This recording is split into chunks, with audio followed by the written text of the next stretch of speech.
Hello. അപ്പോൾ ഇന്ന് നമ്മൾ ഓണൊക്കെ അല്ലേന്ന് വിചാരിച്ച് ഒരു കുഞ്ഞ് സദ്യ കേട്ടോ, എൻ്റെ കയ്യിലുള്ള പച്ചക്കറികളൊക്കെ വെച്ചിട്ട് സദ്യ റെഡിയാക്കുകയാണ് ഞാൻ. അപ്പോൾ നമ്മളിത് അവിയലിന് വേണ്ടിയിട്ട് ഞാൻ ഒരു അഞ്ചോ ആറോ പച്ചക്കറി ഉണ്ടായിരുന്നു, അതെല്ലാം ഇൻക്ലൂഡ് ചെയ്തിട്ടാണ് കേട്ടോ അപ്പോൾ ഞാൻ അവിയൽ ഉണ്ടാക്കുന്നത്. ഇതിൽ കുമ്പളങ്ങ ഇല്ല, പിന്നെ കുറേ കഷ്ണങ്ങൾ ഇല്ല, ഉള്ള കഷ്ണങ്ങളൊക്കെ വെച്ചിട്ടാണ് കേട്ടോ അത് കുറച്ച് ക്വാണ്ടിറ്റിയിൽ എടുത്തെന്നുള്ളൂ. അപ്പോൾ അത് വെളിച്ചെണ്ണ ഒഴിച്ചിട്ട് ഞാനിതാ ആവി കയറ്റാൻ വെച്ചിട്ടുണ്ട്. പിന്നെ അതിൻ്റെ ഒപ്പം തന്നെ പുളിയിഞ്ചി ഉണ്ടാക്കാൻ വെളിച്ചെണ്ണ ഒഴിച്ച് കടുക് പൊട്ടിച്ച് ഉലുവൊക്കെ പൊട്ടിക്കുകയാണ് കേട്ടോ. അപ്പോൾ നമ്മളെ വീട്ടിലുള്ള സാധനങ്ങൾ വെച്ചൊരു കുഞ്ഞു സദ്യ ഒരു 6 കറിയൊക്കെ ഉണ്ടാക്കിയിട്ടുണ്ട്. 6-7 കറി ഞാൻ ഉണ്ടാക്കിയിട്ടുണ്ട് കേട്ടോ. അപ്പോൾ ഇത് നുറുക്കായിട്ട് അരിഞ്ഞ ഇഞ്ചി കടുകും ഉലുവയും വറ്റൽമുളകും വേപ്പിൻ്റെ ഇലയൊക്കെ ഇട്ട് പൊട്ടിച്ച് അതിലേക്ക് ഇട്ട് കൊടുക്കുക. പിന്നെ ഒരു 5-6 ചെറിയ ഉള്ളിയും പച്ചമുളകും. ഇനി ഇത് നല്ലോണം ഒന്ന് മൂത്ത് വരണം കേട്ടോ. നല്ല മൂത്തതിന് ശേഷം നമുക്ക് പുളിവെള്ളം ചേർത്ത് കൊടുക്കാം. അപ്പോൾ ഏകദേശം നല്ല മൂത്ത് വന്നിട്ടുണ്ട്. അപ്പോൾ അതിലേക്ക് ഞാനൊരു സ്പൂൺ മുളക് പൊടി, മഞ്ഞൾപ്പൊടി, പിന്നെ പുളിവെള്ളം ചേർക്കുക. പിന്നെ എൻ്റെ അടുത്ത് ശർക്കര പൊടിയാണ്, അപ്പോൾ ഞാൻ ശർക്കര പൊടി കേട്ടോ അതിലേക്ക് ചേർത്ത് കൊടുക്കണം. അല്ലെങ്കിൽ ശർക്കര പാവ് കാച്ചിട്ട് അതിൻ്റെ വെള്ളം ഒഴിച്ചിട്ട് വറ്റിച്ചെടുക്കുക. അത്രയേ ഉള്ളൂ. പുളിയിഞ്ചി ഉണ്ടാക്കാൻ സിമ്പിളാണ്. എനിക്ക് സദ്യയിൽ ഏറ്റവും ഇഷ്ടം പുളിയിഞ്ചിയും എരിശ്ശേരിയും പിന്നെ അവിയലുമാണ് കേട്ടോ. ഈ 3 സാധനങ്ങൾ എൻ്റെ ഫേവറേറ്റ്. എനിക്ക് സദ്യ ഭയങ്കര ഇഷ്ടമുള്ള ആളാണ്. അതുകൊണ്ടാണ് ഒരു തട്ടിക്കൂട്ട് സദ്യയെങ്കിലും ഉണ്ടാക്കാമെന്ന് വിചാരിച്ചിട്ട് ഇന്ന് ഉണ്ടാക്കാൻ തീരുമാനിച്ചത് തന്നെ. അപ്പോൾ ഇത് പുളിവെള്ളമൊക്കെ ചേർത്ത് കൊടുത്തിട്ടുണ്ട്. ഇനി ഇതിലേക്ക് കുറച്ച് ശർക്കര പൊടിയും കൂടി ഇട്ടിട്ട് നല്ല വറ്റിച്ചെടുക്കുക. ഒരു തിക്ക് ആയി വരുമ്പോൾ നമുക്ക് ഓഫാക്കാം കേട്ടോ. അപ്പോൾ പുളിയിഞ്ചി ഇവിടെ റെഡിയാവും. അപ്പം ഇത് രണ്ടടുപ്പത്ത് വെച്ചിട്ടാണ് അങ്ങോട്ടും ഇങ്ങോട്ടും ചെയ്യുന്നത്. പിന്നെ അവയിൽ അപ്പോൾ ഏകദേശം എല്ലാം നല്ല വഴണ്ട് വന്നിട്ടുണ്ട്. ഇനി പിന്നെ അതിലേക്കുള്ള പച്ചമുളകും തേങ്ങയും കൂടി ചതച്ചതാണ് കേട്ടോ.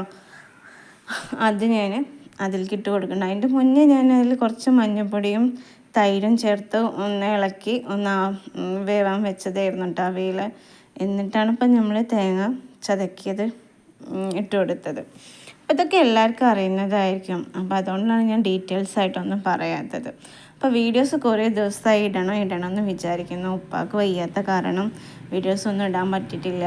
ഇപ്പം ഇന്നൊക്കെ അഡ്മിറ്റാണ് ഉപ്പ, അപ്പം പണിയൊക്കെ ആയിട്ട്. അപ്പോൾ അങ്ങോട്ടും ഇങ്ങോട്ടും പോക്ക് കാരണം വീഡിയോസൊന്നും ചെയ്യാൻ പറ്റിയിട്ടുണ്ടായിരുന്നില്ല. അപ്പോൾ ഇന്ന് ഞാനൊരു കുഞ്ഞ് സദ്യ ഉണ്ടാക്കാമെന്ന് വിചാരിച്ചിട്ട് അപ്പോൾ അങ്ങോട്ട് റെഡി ആയതാണ്. അപ്പം നമ്മൾ അവിയൽ ഇവിടെ സെറ്റായിട്ട് അതിന് വെളിച്ചെണ്ണയും വേപ്പിൻ്റെ ഇലയും ഇട്ട് കൊടുത്താൽ നമ്മൾ അവിയൽ ഇവിടെ റെഡി ആയിട്ടാണ്. പിന്നെന്താ പറയുകയെന്ന് വെച്ചാൽ അപ്പം ഇന്നിപ്പോൾ ഇങ്ങനെ ചെയ്യാമെന്ന് വിചാരിച്ചിട്ട് നമ്മൾ ഉണ്ടാക്കുന്ന കറികളൊക്കെ നിങ്ങളൊക്കെ ഒന്ന് പരിചയപ്പെടുത്താമെന്ന് വിചാരിച്ചിട്ടാണ് ഈ വീഡിയോസ് ചെയ്യണത് തന്നെ. അപ്പോൾ നമ്മൾ എല്ലാ പ്രാവശ്യവും ഓണസദ്യ കഴിക്കാൻ പോവാറാണ്, ഉണ്ടാക്കാറില്ല. അപ്പോൾ ഇന്ന് നമ്മൾ വീട്ടിൽ തന്നെ സെറ്റ് ചെയ്യാമെന്ന് വിചാരിച്ചു. അപ്പോൾ അവിയൽ അവിടെ റെഡിയായി അതിൻ്റെ ഇടയിൽ കേട്ടോ. അപ്പം ഞാനിനി ഓലിന് വേണ്ടിയിട്ട് ഞാൻ വെള്ളരി എടുത്തേക്കണം. വെള്ളരിയോ കുമ്പളങ്ങോ എടുക്കാം. അതിലേക്ക് 2 പച്ചമുളക് കീറിയതും പിന്നെ ഉപ്പ് ഇട്ടിട്ട് അത് 2-3-4 വിസിലടുപ്പിച്ച് വെള്ളം ചേർക്കുകയും ചെയ്യരുത്. പിന്നെ നമ്മൾ തേങ്ങാപ്പാലിൽ ചേർത്ത് ഒന്നൊരു തിളപ്പിക്കുക കേട്ടോ. അതിൻ്റെ ഇടയിൽ നമ്മൾ പുളിയിഞ്ചി ഇവിടെ നല്ല തിക്കായി വന്നിട്ടുണ്ട്. നിങ്ങൾക്ക് കാണുമ്പോൾ തന്നെ മനസ്സിലാവുണ്ടാവും. ഇപ്പം ഞാൻ കായപ്പൊടിയും കൂടി ചേർത്ത് കൊടുത്തിട്ട് തീ ഓഫാക്കാൻ പോവാം കേട്ടോ. നമ്മൾ പുളിയിഞ്ചി ഉണ്ടാക്കുന്ന ചട്ടിയാണിത്, ഒരു കുഞ്ഞു ചട്ടി. ഇതിൽ വല്ലപ്പോഴും ലേശം എന്തെങ്കിലും ഉണ്ടാക്കാൻ മാത്രമേ കേട്ടോ ഞാൻ എടുക്കാറ്. അപ്പോൾ ഇത് തിക്കായിട്ട് വന്നിട്ടുണ്ട് നമ്മൾ പുളിയിഞ്ചി ഇവിടെ റെഡി ആയിട്ടോ. ഇതൊക്കെ സിമ്പിളാണ് ഉണ്ടാക്കാൻ. നമുക്ക് പച്ചക്കറികൾ അരിഞ്ഞിട്ട് റെഡിയായി കിട്ടിയാൽ എല്ലതും ഉണ്ടാക്കാൻ സിമ്പിളാണ്. സാമ്പാർ ഞാൻ രാവിലെ ഉണ്ടാക്കി വെച്ചിരുന്നു, അപ്പം അതുകൊണ്ട് അത് ഉണ്ടാക്കേണ്ടി വന്നില്ല. പിന്നെ ഒരു 10 മണിയൊക്കെ ആയപ്പോഴാണ് സദ്യ ഉണ്ടാക്കിയാലോ എന്നുള്ളൊരു പ്ലാൻ വന്നത്. അപ്പോൾ ഇടിപിടിച്ചിട്ട് ഉണ്ടാക്കുന്ന സദ്യ കേട്ടോ. പിന്നെ മോള് കുറച്ച് ഹെൽപ്പൊക്കെ ചെയ്തു. അപ്പോൾ അതുകൊണ്ട് എളുപ്പത്തിൽ കഴിഞ്ഞു.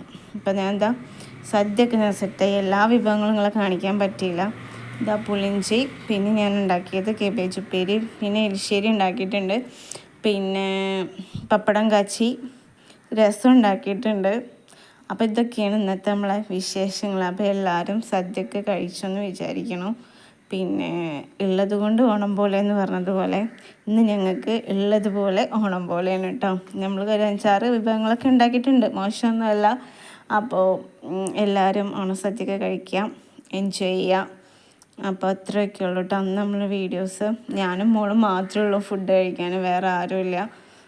അപ്പോൾ ഞങ്ങൾ രണ്ടാളും കൂടി ഇത് കഴിക്കണം. ഇനി ബാക്കി ഹോസ്പിറ്റലിലേക്ക് ലേശം കൊണ്ട് കൊടുക്കും ഉമ്മാക്കും ഉപ്പാക്കും, അത്രയേ ഉള്ളൂ. അപ്പോൾ കുറച്ച് സാധനങ്ങൾ ഉണ്ടാക്കിയിട്ടുള്ളൂ കേട്ടോ, കൂടുതൽ വിഭവങ്ങളൊന്നും ഉണ്ടാക്കിയിട്ടില്ല. ഞങ്ങൾ കഴിക്കുന്ന ഐറ്റംസാണ് ഞാൻ കൂടുതൽ ഉണ്ടാക്കിയിട്ട്. പച്ചടി ഐറ്റംസ് ഒന്നും ഞാൻ ഉണ്ടാക്കിയിട്ടില്ല.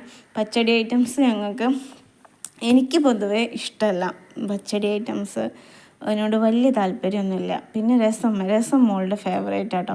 പിന്നെ ഒരു പായസം ഉണ്ടാക്കിയിട്ട്, തട്ടിക്കൂട്ട് പായസം തന്നെ, നമ്മൾ പായസം മിക്സ് മേടിച്ചിട്ട് അതിട്ടൊരു പായസവും ഉണ്ടാക്കിട്ടോ. അപ്പോൾ ഇന്നത്തെ വീഡിയോസ് ഇത്രയൊക്കെ ഉള്ളൂ. അപ്പോൾ ഇഷ്ടമായെങ്കിൽ ലൈക്ക് ചെയ്യുക, സബ്സ്ക്രൈബ് ചെയ്യുക. അപ്പോൾ